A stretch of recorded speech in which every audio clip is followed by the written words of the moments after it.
مصطفیٰ جانے رحمت پہ لاکھوں سلام، شمع بز میں ہدایت پہ لاکھوں سلام۔ اعوذ باللہ من الشیطان الرجیم، بسم اللہ الرحمن الرحیم۔ انا فتحنا لک فتحا مبینا، صدق اللہ العظیم۔ رب اشرح لی صدری ویسر لی امری واحلل عقدۃ من لسانی یفقہوا قولی واجعل لی وزیرا من اہلی، آمین یا رب العالمین۔ اللہم صلی علی محمد وعلی آل محمد کما صلیت علی ابراہیم وعلی آل ابراہیم انک حمید مجید۔ اللہم بارک علی محمد وعلی آل محمد کما بارکت علی ابراہیم وعلی آل ابراہیم انک حمید مجید۔ آج 13 ربیع الاول ہے اور آج ہم حدیبیہ، صلح حدیبیہ کے حوالے سے سیرت کے اندر موضوع پڑھیں گے۔ نبی پاک صلی اللہ علیہ وسلم کی سیرت میں حدیبیہ کا بہت بڑا مقام ہے۔ قرآن مجید نے اسے فتح مبین قرار دیا۔ مدینہ میں رسول اللہ صلی اللہ علیہ وسلم کو خواب دکھایا گیا کہ آپ صلی اللہ علیہ وسلم اور آپ کے صحابہ امن کے ساتھ مکے میں داخل ہو رہے ہیں اور سروں کو منڈوایا اور قصر کروایا ہے۔ آپ صلی اللہ علیہ وسلم نے صحابہ کو اس کی اطلاع دی اور یہ بتلایا کہ آپ عمرے کا ارادہ رکھتے ہیں۔ جو بھی صحابہ شوق رکھتے تھے وہ آپ کے ساتھ جمع ہو گئے اور روانگی کا اعلان کر دیا گیا، مگر کچھ لوگوں نے جو منافق تھے یا دور دراز کے تھے انہوں نے تاخیر کی۔ ان کا خیال تھا کہ رسول صلی اللہ علیہ وسلم اور مومنین واپس اپنے گھروں کو نہ آ سکیں گے، مگر بعد میں یہ اس طرح سا کہ ہمیں ہمارے اعمال اور اوراد نے مشغول رکھا، لہذا ہمارے لیے مغفرت کیجیے۔ رسول اللہ صلی اللہ علیہ وسلم بروز پیر یکم ذی القعدہ 6 ہجری کو 1400 مہاجرین اور انصار کے ساتھ مدینہ روانہ ہوئے اور اپنے ساتھ قربانی کے جانور بھی لے لیے تاکہ لوگوں کو معلوم ہو کہ آپ جنگ کرنے کے لیے نہیں بلکہ عمرے کے لیے جا رہے ہیں۔ ذوالحلیفہ پہنچ کر جانوروں کو قلادے پہنائے اور چیر کر نشان بنایا اور عمرے کا احرام بھی باندھ لیا رسول اللہ صلی اللہ علیہ وسلم نے۔ اور آج بھی جو شخص عمرے کے لیے جاتا ہے اگر وہ مدینے سے جائے گا تو ذوالحلیفہ کے مقام پر اس کو احرام باندھنا ضروری ہے۔ اور ہم لوگ جو پاکستانی لوگ عمرے کے لیے جاتے ہیں تو ہم لوگ یہیں سے احرام باندھ لیتے ہیں، کیونکہ ہمارا جو معاملہ ہے وہ راستے میں ہوائی جہاز کے اندر آتا ہے میقات، تو وہ پتہ نہیں چلتا بعض اوقات، تو احرام انسان باندھنا بھول جاتا ہے، اس لیے پاکستانی لوگ ایئرپورٹ کے اوپر ہی احرام باندھ لیتے ہیں۔ پھر آپ صلی اللہ علیہ وسلم نے سفر جاری رکھا۔ اسفان پہنچے تھے، آپ کے جاسوسوں نے آ کر اطلاع دی کہ قریش جنگ کا اور مسلمانوں کو بیت اللہ سے دور رکھنے کا تہیہ کیے بیٹھے ہیں۔ انہوں نے ذی طویٰ میں پڑاؤ ڈال رکھا ہے اور خالد بن ولید کو 200 سواروں کے ساتھ اسفان کے قریب جو بھیج دیا تاکہ وہ مکہ آنے والا کا راستہ بند رکھیں۔ نیز اپنی مدد کے لیے حبیش کو بھی جمع کر لیا ہے۔ رسول اللہ صلی اللہ علیہ وسلم نے بھی مشورہ کیا کہ کیا کریں، اور جو حبیش جمع ہوئے ہیں ان کے گھروں پر حلہ بول دیں یا سیدھے بیت اللہ کا قصد کریں اور جو روکے اس سے لڑیں۔ سیدنا ابوبکر رضی اللہ تعالیٰ عنہ نے کہا ہم عمرہ کرنے آئے ہیں، لڑنے نہیں آئے، جو ہمارے اور بیت اللہ کے درمیان حائل ہوگا اس سے لڑیں گے۔ رسول اللہ نے یہ رائے قبول فرمائی۔ ادھر خالد بن ولید نے ظہر کی نماز میں مسلمانوں کو رکوع اور سجدہ کرتے دیکھا تو کہا یہ لوگ غافل تھے، ہم نے حملہ کیا ہوتا تو انہیں مار لیا ہوتا۔ پھر طے کیا کہ عصر کی نماز کے دوران میں حملہ کریں گے، لیکن اللہ نے ظہر اور عصر کے درمیان صلاۃ خوف یعنی حالت جنگ کی مخصوص نماز کا حکم نازل کیا اور سیدنا خالد رضی اللہ تعالیٰ عنہ کو یہ موقع بھی نہ مل سکا۔ پھر رسول اللہ صلی اللہ علیہ وسلم نے اس راستے کو چھوڑ کر ایک دوسرا راستہ اختیار کیا اور مکے سے نیچے داہنے ہاتھ پر پہنچ کر رک گئے جہاں سے حدیبیہ میں اترتے ہیں۔ وہاں پہنچ کر آپ کی اونٹنی بیٹھ گئی اور لوگوں نے ڈانٹا بھی تو نہ اٹھی۔ لوگوں نے کہا قصوہ اڑ گئی ہے۔ آپ صلی اللہ علیہ وسلم نے فرمایا قصوہ اڑی نہیں ہے اور نہ یہ اس کی عادت ہے، لیکن اسے اس ہستی نے روک رکھا ہے جس نے ہاتھی کو روک دیا تھا۔ پھر آپ صلی اللہ علیہ وسلم نے فرمایا اللہ کی قسم یہ لوگ مجھ سے کسی بھی ایسے معاملے کا مطالبہ نہ کریں گے جس میں اللہ کی حرمتوں کی تعظیم کر رہے ہوں، مگر میں اسے ضرور تسلیم کر لوں گا۔ اس کے بعد آپ صلی اللہ علیہ وسلم نے اونٹنی کو ڈانٹا تو وہ اچھل کر کھڑی ہو گئی اور پھر آپ نے آگے بڑھ کر حدیبیہ میں پڑاؤ ڈال دیا۔ اس کے بعد بدیل بن ورقہ غزائی خزا کی ایک جماعت کے ساتھ آیا۔ یہ لوگ رسول اللہ صلی اللہ علیہ وسلم کے خیر خواہ تھے۔ اس نے بتایا کہ قریش آپ سے جنگ کرنے اور آپ کو بیت اللہ سے روکنے کا تہیہ کیے بیٹھے ہیں۔ آپ صلی اللہ علیہ وسلم نے اسے بتایا ہم محض عمرے کے لیے آئے ہیں، لڑائی کے نہیں، نیز یہ کہ ہم صلح کے لیے تیار ہیں، لیکن اگر قریش نے لڑائی ہی پر اصرار کیا تو ہم اس وقت تک لڑتے رہیں گے جب تک ہمارا تن سر سے جدا نہ کر دیا جائے یا اللہ کا حکم نافذ ہو جائے۔ بدیل نے واپس جا کر قریش کو یہ بات سنائی تو انہوں نے رسول اللہ صلی اللہ علیہ وسلم کے پاس جو ہے وہ پیغام دے کر ایک شخص کو بھیجا۔ جب وہ نمودار ہوا تو رسول اللہ نے صحابہ سے فرمایا یہ شخص ایسی قوم سے تعلق رکھتا ہے جو قربانی کے جانوروں کا بہت احترام کرتی ہے، لہذا جانوروں کو کھڑا کر دو۔ صحابہ نے جانوروں کو کھڑا کر دیا اور خود بھی لبیک پکارتی ہوئے اس کا استقبال کیا۔ اس نے یہ کیفیت دیکھی تو کہا سبحان اللہ، ان لوگوں کو بیت اللہ سے روکنا ہرگز مناسب نہیں، اور یہ کہہ کر تو یہ لوگ حج کریں اور عبداللہ کا بیٹا بیت اللہ سے روک دیا جائے۔ بیت اللہ کے رب کی قسم قریش برباد ہوئے، یہ لوگ عمرہ کرنے آئے ہیں۔ قریش نے یہ بات سنی تو کہا بیٹھ جاؤ، تم اعرابی ہو، تمہیں چال بازیوں کا علم ہی نہیں ہے۔ اس کے بعد قریش نے عروہ بن مسعود ثقفی کو بھیجا۔ یہ وہ ثقفی ہے جس کا پہلی سیرت کے پہلے پروگرام میں میں نے جو ہے وہ تذکرہ کیا تھا۔ اس نے آ کر رسول اللہ صلی اللہ علیہ وسلم سے بات کی۔ رسول اللہ صلی اللہ علیہ وسلم نے اسے بھی وہی کہا جو بدیل سے کہا تھا۔ اس نے کہا محمد صلی اللہ علیہ وسلم، اگر آپ نے اپنی قوم کا صفایا بھی کر دیا تو کیا آپ نے پہلے کسی عرب کے متعلق سنا ہے کہ اس نے اپنی ہی قوم کا صفایا کر دیا ہو؟ اور اگر دوسری صورت پیش آئی یعنی آپ کو شکست ہوئی تو میں آپ کے گرد ایسے اوباش لوگوں کو دیکھ رہا ہوں جو اسی لائق ہیں کہ آپ کو چھوڑ کر بھاگ جائیں۔ اس پر سیدنا ابوبکر نے عروہ کو لات کے حوالے سے ذلیل کرتے ہوئے کہا کیا ہم حضور صلی اللہ علیہ وسلم کو چھوڑ کر بھاگیں گے؟ عروہ ابوبکر کا جواب نہ دے سکا کیونکہ ابوبکر نے اس پر کوئی احسان کیا تھا۔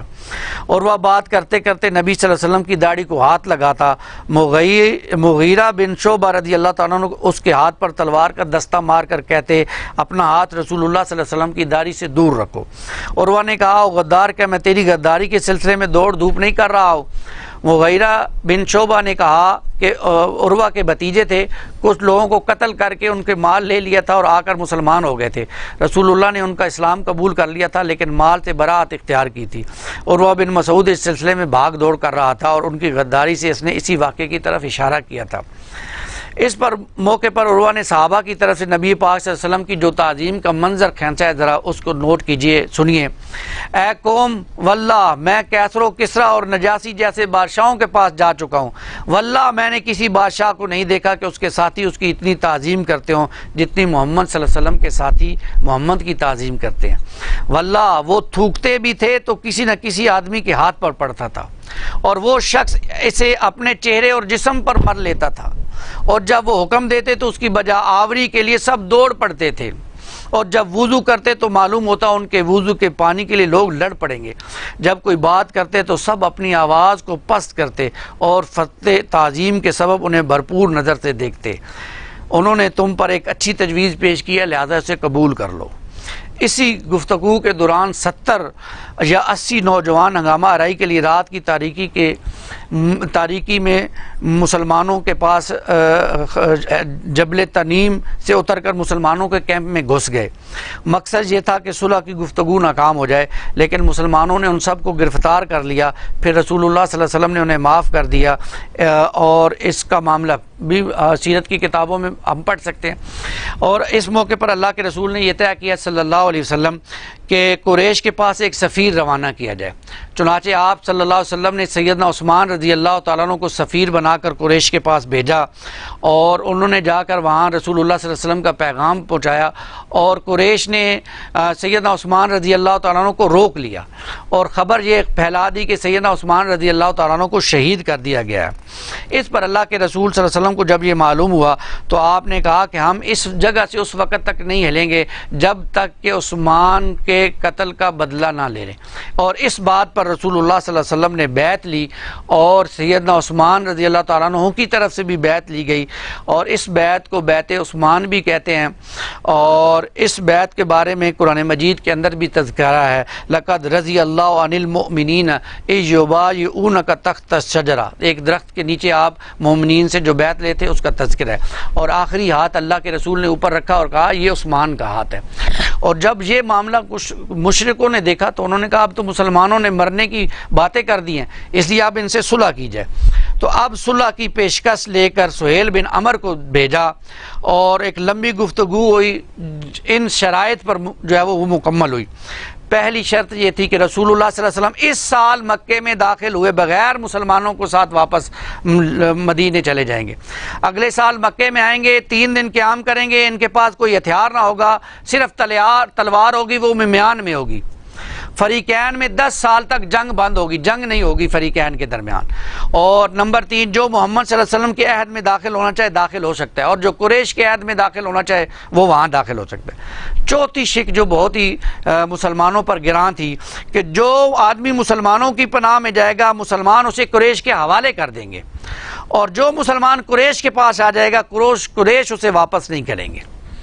یہ املا تھی۔ پھر اللہ کے رسول صلی اللہ علیہ وسلم نے اس کو لکھوایا، تو اب لکھنے کی باری آئی تو سیدنا علی رضی اللہ تعالیٰ عنہ نے کہا کہ میں تو لکھوں گا۔ رسول اللہ صلی اللہ علیہ وسلم تو عمر نے کہا ہم تو آپ کو رسول مانتے ہی نہیں ہیں، یہ رسول نہ لکھیں۔ تو اس پر رسول اللہ صلی اللہ علیہ وسلم نے خود اپنا ہاتھ پکڑ کر وہاں پر لکھا کہ جو ہے وہ اب یہ معاہدہ محمد اور قریش کے درمیان ہو رہا ہے۔ اس موقع پر سیدنا عمر رضی اللہ تعالیٰ عنہ کا بھی معاملہ ہوا، اور بھی صحابہ کو بہت غصہ آیا کہ ہم دب کر صلح کر رہے ہیں۔ اس دوران ابو جندل بھی وہاں پہنچ گئے جو بیڑیوں میں آئے ہوئے تھے، اور ان کا معاملہ یہ تھا کہ ان پر قریش والے ظلم کر رہے تھے، لیکن سہیل نے کہا کہ ان کو واپس بھیج دیجیے، ابھی معاہدہ ہوا نہیں تھا، دستخط نہیں ہوئے تھے، لیکن اللہ کے رسول صلی اللہ علیہ وسلم نے ان سے کہا کہ واپس چلے جاؤ سہیل، تمہارے لیے اللہ تعالیٰ کوئی اور سبیل پیدا کر دے گا۔ بہرحال اس پہ مسلمانوں کو بہت غصہ تھا۔ سیدنا عمر رضی اللہ تعالیٰ عنہ اللہ کے رسول صلی اللہ علیہ وسلم کی خدمت میں آئے اور کہا کہ یا رسول اللہ کیا آپ حق پر نہیں ہیں اور یہ لوگ باطل نہیں ہیں؟ تو آپ صلی اللہ علیہ وسلم نے فرمایا بلا کیوں نہیں؟ انہوں نے کہا کیا ہمارے مقتولین جنت میں نہیں جائیں گے اور ان کے مقتول جہنم میں نہیں جائیں گے؟ تو آپ نے فرمایا بلا کیوں نہیں؟ تو انہوں نے کہا پھر ہم کیوں دب کے صلح کر رہے ہیں؟ تو اس پر اللہ کے رسول صلی اللہ علیہ وسلم نے فرمایا خطاب کے صاحبزادے میں اللہ کا رسول ہوں، اس کی نافرمانی نہیں کر سکتا، وہ میری مدد کرے گا اور مجھے ہرگز ضائع نہیں کرے گا۔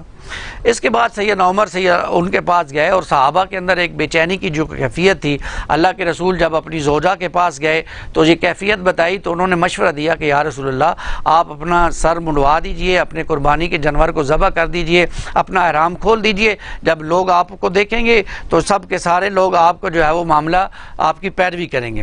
چنانچہ ایسا ہی ہوا، رسول اللہ صلی اللہ علیہ وسلم نے ایسا کیا، اور واپس آپ صلی اللہ علیہ وسلم وہاں سے جب واپس ہوئے ہیں تو پھر سورہ فتح کی آیات نازل ہوئی ہیں جس میں اللہ تعالیٰ نے مسلمانوں کو اس صلح حدیبیہ کو فتح مبین قرار دیا، اور بعد میں یہ بات ثابت بھی ہو گئی کہ یہ فتح مبین تھی۔ اس کے بعد مسلمانوں کو ایک سکون کی کیفیت ملی اور مسلمان اپنی دعوت لے کر دور دراز علاقوں تک پہنچے ہیں۔ یہ وہ معاملہ تھا جو سیرت کے حوالے سے ہمارے سامنے رہنا چاہیے۔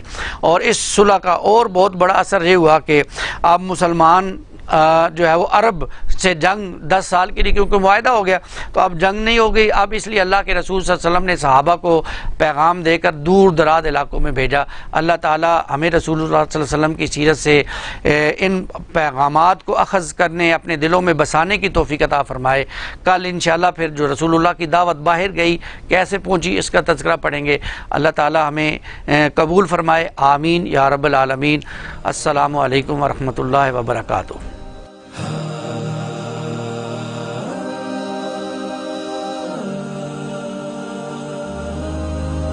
مصطفیٰ جانے رحمت پہ لاکھوں سلام، شمع بز میں ہدایت پہ لاکھوں سلام۔